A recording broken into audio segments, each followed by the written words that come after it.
Hello, kiddos. This is Mrs. Johnson. Our story this week is called Half Chicken by Alma Flor Ada. Alma Flor Ada comes from a family of storytellers. She first heard the story of Half Chicken from her grandmother. It was one of her favorites as a child. She loved the folk tale so much that she decided to write her own retelling of it. A folk tale is a kind of traditional tale. As you read, look for a simple plot that teaches a lesson, animal characters who talk and act like people. Now remember, when animals talk and act like real people, we know that it's a fiction story, which is fake or make-believe. Not nonfiction, it's a fiction story. Half Chicken. Have you ever seen a weather vane? Do you know why there is a little rooster on one end spinning around to let us know which way the wind is blowing? Well, I'll tell you, it's an old, old story that my grandmother once told me. And before that, her grandmother told it to her. It goes like this. A long, long time ago, on a Mexican ranch, a mother hen was sitting on her eggs. One by one, the baby chicks began to hatch, leaving their empty shells behind. 1, 2, 3, 4. 12 chicks had hatched, but the last egg still had not cracked open. The hen did not know what to do. The chicks were running here and there, and she could not chase after them because she was still sitting on the last egg.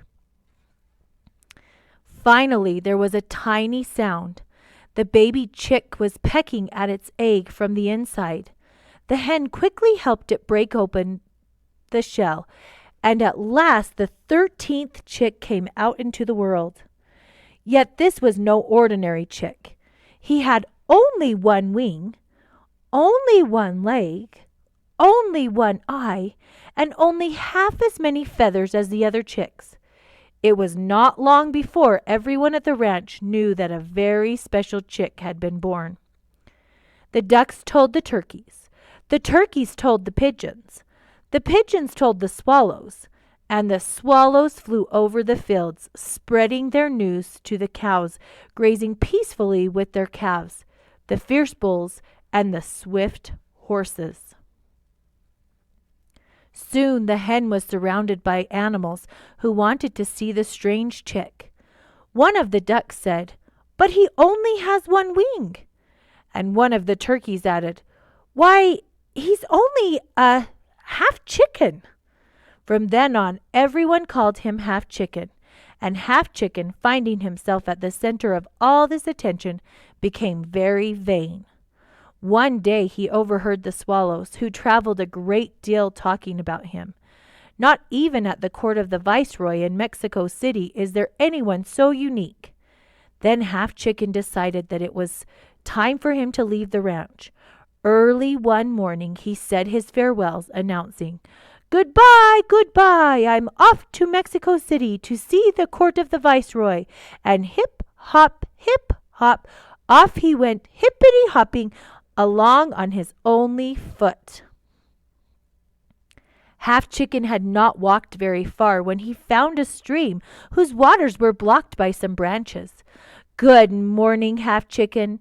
Would you please move the branches that are blocking my way?" asked the stream. Half Chicken moved the branches aside, but when the stream suggested that he stay a while and take a swim, he answered, "I have no time to lose. I'm off to Mexico City to see the court of the viceroy." And hip, hop, off he went, hippity-hopping along on his only foot. A little while later, Half Chicken found a small fire burning between some rocks. The fire was almost out. "Good morning, Half Chicken. Please fan me a little with your wing, for I am about to go out," asked the fire. Half Chicken fanned the fire with his wing, and it blazed up again. But when the fire suggested that he stay a while and warm up, he answered, "I have no time to lose. I'm off to Mexico City to see the court of the viceroy." And hip, hop, off he went, hippity-hopping along on his only foot. After he had walked a little farther, Half Chicken found the wind tangled in some bushes. Good morning, Half Chicken. Would you please untangle me so that I can go on my way? Asked the wind. Half Chicken untangled the branches, but when the wind suggested that he stay and play, and offered to help him fly here and there like a dry leaf, he answered, I have no time to lose. I'm off to Mexico City to see the court of the viceroy. And hip, hop, off he went, hippity-hopping along on his only foot. At last he reached Mexico City. Half Chicken crossed the enormous great plaza. He passed the stalls laden with meat, fish, vegetables, fruit, cheese, and honey. He passed the Parion, the market where all kinds of beautiful goods were sold. Finally, he reached the gate of the Viceroy's palace. Good afternoon, said Half Chicken to the guards in fancy uniforms who stood in front of the palace. I've come to see the Viceroy. One of the guards began to laugh. The other one said, You'd better go in around the back and through the kitchen. So Half Chicken went, hip, hop, around the palace and to the kitchen door. The cook who saw him said, What luck! This chicken is just what I need to make a soup for the viceroy. And he threw Half Chicken into a kettle of water that was sitting on the fire. When Half Chicken felt how hot the water was, he said, Oh, fire, help me! Please don't burn me! The fire answered, You helped me when I needed it. Now it's my turn to help you. Ask the water to jump on me and put me out. Then Half Chicken asked the water, Oh, water, help me! Please jump on the fire and put him out so he won't burn me. And the water answered, You helped me when I needed help. Now it's my turn to help you. And he jumped on the fire and put him out. When the cook returned, he saw that the water had spilled and the fire was out. This chicken has been more trouble than he's worth, exclaimed the cook. Besides, one of the ladies in waiting just told me that the viceroy doesn't want any soup. She wants to eat nothing but salad.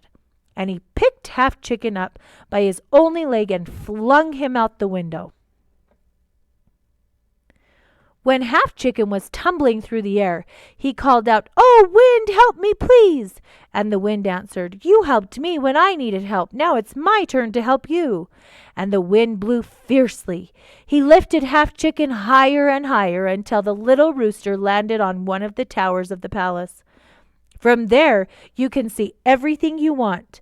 Half Chicken with no danger of ending up in the cooking pot.